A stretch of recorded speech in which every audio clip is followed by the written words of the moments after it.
Merci de nous accueillir dans votre atelier. Nous allons faire un petit entretien pour parler justement de votre expérience avec le transpersonnage de Bong Joon-ho. Donc à quel moment on vous a contacté alors pour l'achat des droits du transpersonnage et qu'est-ce qui vous a décidé à accepter la proposition de Bong Joon-ho? La première fois, ça devait être en 2006 peut-être, par Casterman, en fait, mon éditeur. Et en fait, j'ai été très surpris parce qu'il y avait, à ma connaissance, pas de traduction coréenne. Donc déjà, je connaissais pas Bong Joon-ho parce qu'on m'avait pas donné son nom. Mais en plus, j'étais très étonné parce que je me suis dit, mais c'est incroyable, il y a pas de traduction coréenne, il n'y a pas de traduction anglaise. Comment un Coréen a pu lire cette BD? Donc ça, c'était déjà ma première question. Je ne savais pas si c'était un film de dessin animé ou un film avec acteur, on ne le savait pas, puisque voilà. Alors finalement, Benjamin Legrand est allé à Cannes, et c'est l'année où est sorti le film The Host. Et c'est à ce moment-là que Benjamin, le scénariste du 2, m'a dit, mais dis donc, Bong Joon-ho, c'est un super réalisateur, parce qu'il avait vu, voilà quoi. Et on a appris par la suite que la BD, en fait, avait été traduite en coréen, mais que c'était soi-disant un pirate, en fait. Voilà. Et que Bong Joon-ho l'avait lu tout par hasard dans une petite librairie. Mais, euh, donc quand je suis allé à Séoul, j'ai rencontré le soi-disant pirate, qui m'a dit qu'il n'était pas pirate, mais qu'il avait envoyé beaucoup de mails à Casterman et qu'il n'avait eu aucune réponse. Et donc, de guerre lasse, il a dit, je me suis protégé. Et donc il l'a édité comme ça, quoi, sans droit. Et grâce à lui, et grâce à son courage, Bong Joon-ho l'a découvert. Enfin, là déjà, c'est une succession d'étrangetés. Euh, Ouais, d'être découvert d'être découvert en Corée par un enfin, Par un pirate, pseudo-pirate. voilà, parce que, voilà, etc., etc. Et donc, et finalement, Bong Joon-ho, je crois, c'était quelques années plus tard, on s'est donné rendez-vous dans Paris. Et il est venu ici dans mon atelier, et c'est là qu'il m'a donné l'édition pirate, enfin pirate, parce qu'il n'était pas une pirate. Et c'est là que j'ai rencontré, et que j'ai tout de suite compris en voyant le personnage que ça se ferait. Parce que je me demandais aussi, il y a beaucoup d'achats de Ouais, qui droits, viennent. et il y a des achats de droits qui vont jamais jusqu'au bout. Mais là, il s'avère que je l'ai vu, j'ai vu qu'il était complètement investi là-dedans et qu'il allait le faire, quoi. Et ça s'est fait. Et les premières rencontres se sont déroulées comment alors justement à Paris? Mais qu'est-ce que tu as perçu comme sensation justement quand tu l'as vu, quand il t'a parlé du transpersonnage? Il était vraiment empreint, il était Déjà, imbibé de l'œuvre. oui, d'abord j'ai trouvé qu'il avait de l'humour parce qu'on s'est donné rendez-vous. Et il m'a dit, vous verrez, j'ai un type asiatique assez prononcé. Je me dis, oui, d'accord, ok. Et on s'est rencontrés. Et d'abord, j'ai vu qu'il aimait énormément la bande dessinée, puisqu'il m'a parlé de bande dessinée. Et je me suis dit, contrairement à beaucoup d'acteurs qui prennent de réalisateurs qui prennent une bande dessinée et qui ne prennent que le scénario, j'ai vu que c'était un lecteur qui lisait une bande dessinée, mais qui la regardait aussi. Ça m'a plu, puisque je suis avant tout Attentif. dessinateur. Voilà. Et non, il est venu ici, je lui ai offert une planche. On a parlé de tout. Il est très discret, hein, en même temps. Donc je ne savais pas trop où il allait. C'est le tout début, donc il avait rien. Simplement, j'ai vu qu'il avait totalement compris la BD, qu'il était imprégné de la base de Jacques Lob, ce qu'avait fait Jacques Lob, et voilà quoi. Et alors à partir de ce moment-là, qu'est-ce qu'il avait comme idée pour vous impliquer dans le projet? C'est-à-dire lui, il avait son idée à lui de faire un film, et qu'est-ce qu'il pensait alors à ce moment-là de ce que vous pouviez apporter au film? Moi, je pense il n'avait pas d'idée précise. Je pense que déjà, ce qu'il pensait, c'est qu'il s'est inspiré de la BD elle-même, et pas de tout, mais en tout cas une forme de narration et tout ça. Donc, en fait, il s'est servi de la BD comme de son premier storyboard, hein. Déjà ça. Et puis après, j'ai plus jamais eu de nouvelles de lui. C'est-à-dire qu'à partir du moment où on s'est vu une fois à Paris, puis qu'on a été invité à Séoul pour une exposition sur le transpersonnage, ça devait être en 2009 ou 2010, je ne sais plus, où là il a commencé à parler du train, du projet, donc j'ai vu qu'il enclenchait la machine à publicité un peu, Et puis, pendant 2 ans, j'ai plus de nouvelles. Et puis un jour, j'étais à Berlin, j'ai reçu un email de sa part en me disant... Ah oui, non, parce que en fait, c'est moi qui lui ai envoyé un email en lui disant, parce que je savais qu'il était à Prague, que ça allait tourner à Prague, et je lui ai dit, est-ce que je peux aller sur le, sur le tournage, parce que j'aimerais bien faire quelques croquis du tournage. C'est extérieur, c'est à moi simplement en tant que ça m'intéressait. Et c'est par retour de mail qu'il m'a envoyé en me disant, alors je ne sais pas si c'est le fait que je lui ai dit ça qui lui a donné une idée, mais je pense que non. Il m'a dit, non, non, mais j'ai une autre idée, c'est que je vais mettre un personnage qui sera le peintre, et il utilisera on utilisera tes dessins. Tu seras la main du peintre. Voilà.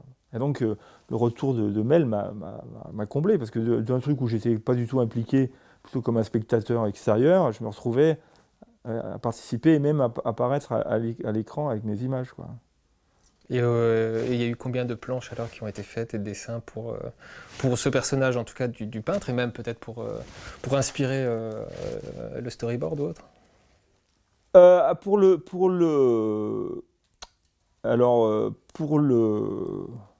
le peintre, c'est curieux parce qu'il m'a parlé des vitraux dans les églises, hein. Il m'a dit, il y aura comme un chemin de croix dans les églises, les vitraux, tout ça, voilà.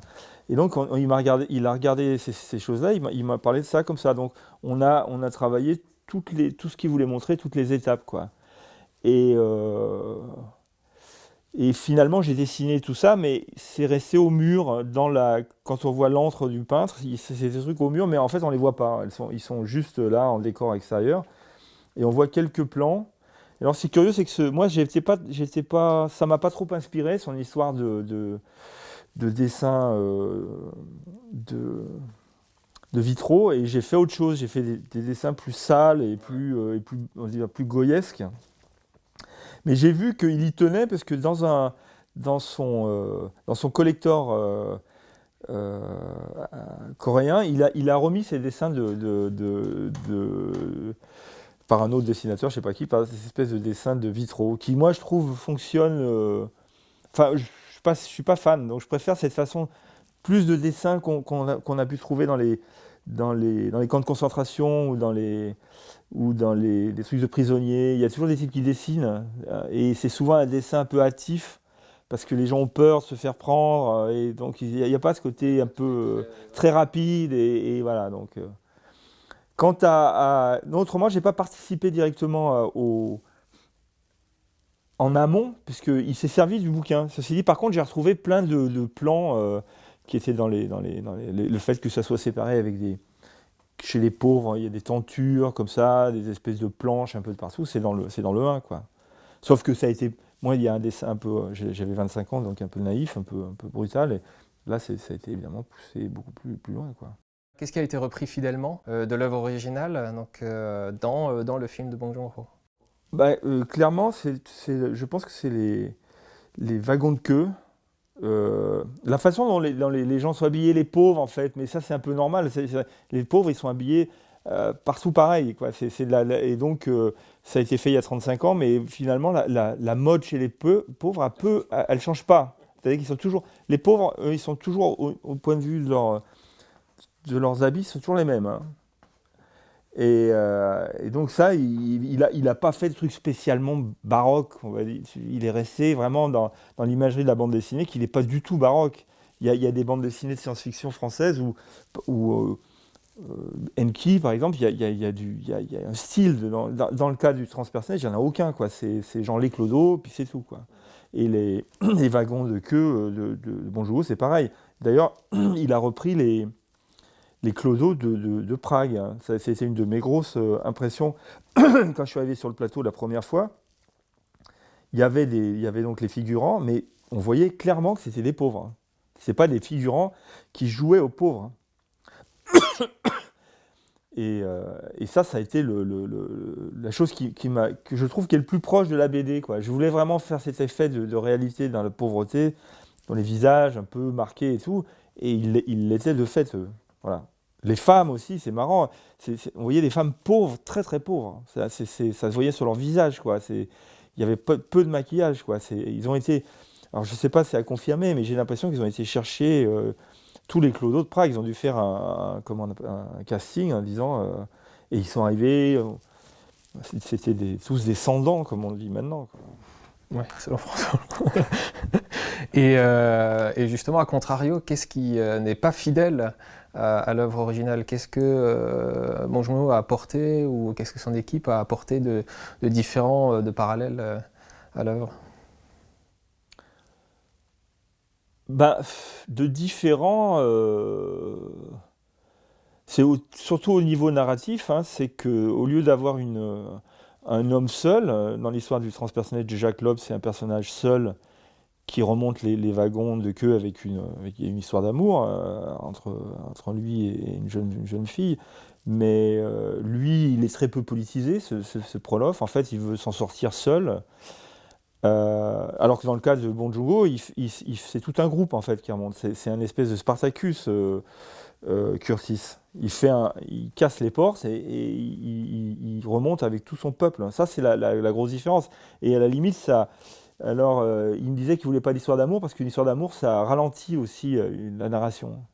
Le personnage est seul et c'est comme une balle en fait, hein. On tire la balle et Curtis il remonte. Il y a pas de moment où il s'arrête vraiment, quoi. C'est non-stop. Alors que dans l'histoire, c'est surtout au niveau narratif et au niveau de la forme. À l'époque du premier, on va dire, puisqu'il s'inspire surtout du premier, Jacques Loeb avait fait une espèce de fable. Il continuait à être avec une espèce de fable un peu où il y a des contrôleurs comme des contrôleurs SNCF, des choses comme ça, un peu curieuses d'ailleurs. Moi, j'étais un peu gêné de dessiner ces contrôleurs à l'époque. Je comprenais l'humour, mais alors que ça, dans Bonjour, il n'y a pas, quoi. Il est beaucoup plus resserré sur le. Il y a les personnages. Non, mais autrement, je ne pense pas finalement, c'est assez fidèle, hein. La grosse différence, c'est la machine, par contre. Mon train, et je le trouve beaucoup plus rude, beaucoup plus. Il ressemble beaucoup plus au train des Russes des années d'entre-deux-guerres, alors que lui, il a fait un train plus, disons, plus moderne, enfin plus. Steampunk, j'allais dire. Ouais, voilà, ouais, ouais, ouais. Alors que le mien, il est vraiment. C'est un truc plus intemporel à la limite, hein. C'est une espèce de casque, un casque spartiate, là, un peu Cuirassé. tracé, voilà. Ça, c'est je pense que la grosse différence est là. L'intérieur de la loco chez moi est aussi très basique, très peu high-tech. On a l'impression bon, c'est l'époque aussi, hein, alors que l'intérieur de sa loco à lui est beaucoup plus moderne. Enfin, moderne, le terme est mais plus high-tech, quoi. Enfin, il y a beaucoup de différences. Enfin, c'est marrant, c'est qu'il garde quand même la structure narrative d'un personnage qui part du wagon de queue, qui ne sait rien et qui va rencontrer la personne qui sait tout. Sauf que tout ça, il l'a habillé, il l'a développé, voilà quoi, d'une œuvre qui était quand même relativement naïve, on va dire, sous son aspect formel et sous son aspect narratif, mais plein de charme, et il en a fait une chose plus aboutie, enfin, je trouve. D'ailleurs, les lecteurs sont pas d'accord, parce qu'il y a beaucoup de lecteurs qui préfèrent la BD au film, mais moi, c'est un peu. Voilà. Et justement, est-ce que vous trouvez que, un, c'est une bonne adaptation, et deux, qu'est-ce que c'est une bonne adaptation? Je trouve que c'est une adaptation absolument parfaite pour moi, parce qu'il a réussi à faire aussi ce qu'est la BD. C'est une BD populaire et auteur. C'est-à-dire on était dans une BD qui avait le cul entre deux chaises. C'est une BD auteur, mais c'est aussi une BD mainstream. Et lui, il fait aussi un film qui est auteur et qui est aussi blockbuster. Ça, il a gardé ça. Après, il a gardé la substance de la narration, mais il a tout changé. Et ça, c'est vraiment important dans le cinéma, parce que c'est pas du tout le temps d'une lecture la lecture d'une BD et la lecture, enfin, le visionnage d'un film n'est pas du tout le même. Donc l'adaptation doit être totalement différente. Donc il s'est libéré de la BD, il en a fait ce qu'il en a voulu et il s'est accaparé. Et c'est exactement ce qu'il fallait faire, quoi. Justement, le transpersonnage a eu beaucoup de succès. Qu'est-ce que ça a eu comme impact pour vous, personnellement, le fait que Bong Joon-ho a repris l'œuvre originale, en a fait un film, a eu un succès au box-office coréen, a eu un succès aussi en France et aux États-Unis, a été exploité aux États-Unis.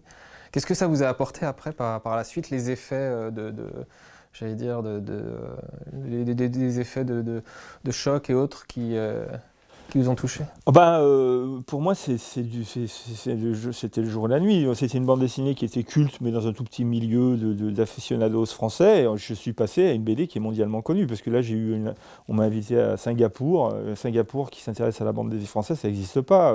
Des interviews, tout ça, c'est grâce au film. Mais par contre, ce qui est miraculeux, c'est que déjà qu'une BD française ait été adaptée par un grand cinéaste, c'est déjà étrange. Mais ce qui s'est passé aussi, et là c'est la grosse surprise, c'est que la BD a vraiment profité du film. Ce qui n'est pas toujours le cas. Des fois, il y a des BD, on les oublie. Il y a des adaptations au cinéma, on dit c'est adapté d'un bouquin, puis personne n'est intéressé par le bouquin. Là, il y a eu une espèce d'adéquation film, histoire de la BD. Enfin, tout ça fait que les gens se sont intéressés à la BD aussi. Et ça a été très étonnant, ça, parce que par exemple, au départ, le producteur français, enfin le diffuseur français, n'était pas très intéressé par la BD. Et puis petit à petit, il a appris l'histoire de ce Coréen qui trouvait cette BD par hasard et tout ça, et il nous a vraiment mis en avant, quoi. Et il y a eu énormément d'interviews en France à la sortie du film où on était ensemble, Bon Joon-ho et moi, et Legrand, et tout ça. Et donc ça a fait que cette BD est devenue culte, mais vraiment culte au niveau grand public, puisqu'on pour un exemple, on avait tiré la BD à 8000 exemplaires au départ. Ce qui était, finalement, après coup, tu te dis c'est peu, mais C'est un bon tirage quand même. mais c'était un bon tirage. Ouais. On s'était dit, il était très cher, le livre était à 35 euros, on s'est dit 8000 euros, 8000, c'est énorme. Et puis finalement, il a été épuisé. Dans la semaine de la sortie du film. C'est-à-dire qu'on est passé sur TF1 et Antenne 2, les deux journaux un dimanche à midi, ça a lancé le bouquin et on a été épuisé. Et après, il y a eu réédition sur réédition sur réédition, on en est à 50-60 000 de ventes, ce qui est complètement... Et ça a très bien marché aux États-Unis, puisqu'on a aussi, je crois qu'on est à plus de 40 000 aux États-Unis. Donc la BD aussi a été complètement... Enfin, la locomotive train a tiré le wagon bande dessinée, quoi. Et voilà, donc ça il y a eu des expositions de partout. C'est étonnant. Enfin, moi, je suis très étonné qu'il y ait eu un tel mariage entre les deux, quoi. Et donc il y a eu combien de traductions du transpersonnage? Une dizaine, peut-être. Une dizaine quand même. Ouais, il y a en portugais, il y a en allemand, il y a en espagnol, italien, chinois maintenant. Chinois aussi. Ah ouais, chinois. Alors là, c'est le gros truc, les Chinois, parce que c'est très rare. Alors, curieusement, les Chinois retouchent quelques, il y a quelques planches, il y a une censure, qui est d'ailleurs très curieuse, parce qu'ils sont assez prudes sur les nus. Donc, c'est très bien fait, d'ailleurs, hein. J'ai été surpris, je les ai vus, et on voit rien. Et puis, il y a une longue interview où on est décrit, enfin, un moment en particulier, comme écologiste radical, ce qui ne me déplaît pas, d'ailleurs. Ouais, vis-à-vis des centrales. Voilà, etc. Et coréen, je sais plus, enfin, c'est quand même très répandu, ouais. Et donc une série aussi qui va voir le jour? Voilà, alors donc après toutes ces choses, des expos, des peintures, des bandes dessinées, le film, maintenant arrive la nouvelle d'une série aux États-Unis. Alors ça, c'est extraordinaire parce que je crois que ça... J'ai pas de... Là, comme ça, j'ai pas d'exemple d'une bande dessinée française qui tourne en série américaine. Donc ça va, là, je pense que la personne qui est en train d'écrire le scénario, je pense que ça va se tourner, je sais pas quand, dans un an ou deux. Ça, c'est la grande surprise. C'est comment ils vont tourner ça, sur quel principe, qu'est-ce qu'ils vont garder, est-ce qu'ils vont... Alors évidemment, ça ouvre encore d'autres perspectives pour la bande dessinée, parce que même si on veut pas être associé, même si on nous associe pas, on est de fait associé, quoi. La bande dessinée reste la source de tout ça, quoi. Et jamais eu l'idée de faire justement peut-être un film d'animation du transpersonnage? Est-ce que c'est pas une idée qui est venue peut-être d'abord avant de faire même un film, j'allais dire, cinématographique? Il y a eu des propositions d'un film d'animation en pâte à modeler à l'époque. Heureusement, ça n'a pas été fait. Mais il y a eu un autre projet qui arrive aussi, c'est qu'on me propose une pièce de théâtre en immersion, comme on dit. Donc la personne va mettre trois wagons. Donc le wagon des pauvres, le wagon les wagons des classes moyennes et le wagon des riches. Au moment où vous achèterez les tickets pour entrer, on sera ou avec les pauvres ou avec les riches. Après, il y aura une remontée. Et donc, on va donner des fringues pourries aux acteurs, aux spectateurs qui seront... Voilà. Ça commence à Lyon. Ça, c'est encore un nouveau développement du transpersonnage théâtre. Alors je pense que c'est... Et en plus, je pense que ça s'y prête. Hein. Je pense que ça peut être une belle expérience pour les spectateurs. Alors quasiment tout ça grâce à une adaptation au cinéma. Et justement, est-ce que vous avez ressenti des particularités coréennes dans le travail, dans les échanges que vous avez eus, dans la réception du film? Est-ce que cette imprégnation peut-être asiatique, coréenne, est différente de la façon de travailler, de la façon de voir les choses ici en France? D'abord, j'ai ressenti énormément de respect. Alors, je ne sais pas si on n'est pas très respectueux en France ou si on l'est particulièrement en Corée, mais chaque fois que j'ai été en Corée, par rapport à mon travail, par rapport au travail des auteurs, que ce soit Jacques Lob, et beaucoup de respect. Après, beaucoup d'indépendance aussi de la part de Bong Joon-ho. C'est quand même quelqu'un qui respecte, mais qui fait ce qu'il veut. Un énorme professionnalisme. Ça, je ne sais pas si... je n'ai pas d'expérience avec les Français au cinéma, mais là, ce que je sais, c'est que, par exemple, Bong Joon-ho, sur 3 mois de tournage, il a eu 1 jour de dépassement. Simplement parce que je crois qu'il y a eu les gens de Samsung qui sont passés, quoi. Donc, c'est aussi j'ai été surpris, c'est le côté méthodique, voilà. Pour la façon de filmer, là, je pense qu'il y a un style asiatique ou un style, je ne sais pas si c'est un style asiatique ou si c'est le style de Bong Joon-ho, mais c'est indéniable qu'un film de Bong Joon-ho, ça peut pas être un film français. Il y a une espèce de façon de tourner, il y a un humour, il y a une espèce de la scène, par exemple, la fameuse scène chorégraphique de l'attaque à la hache dans la nuit. Je pense que, alors je sais pas, je suis pas spécialiste, mais je pense que c'est typiquement coréen, ça. Je sais pas, espèce de baroque dans la violence. Les Français le feraient pas et les Américains le feraient pas de la même manière, quoi. Et ça marche, c'est de mettre de la violence absolue, mais de se mettre dans une espèce de distance comme ça, esthétisante.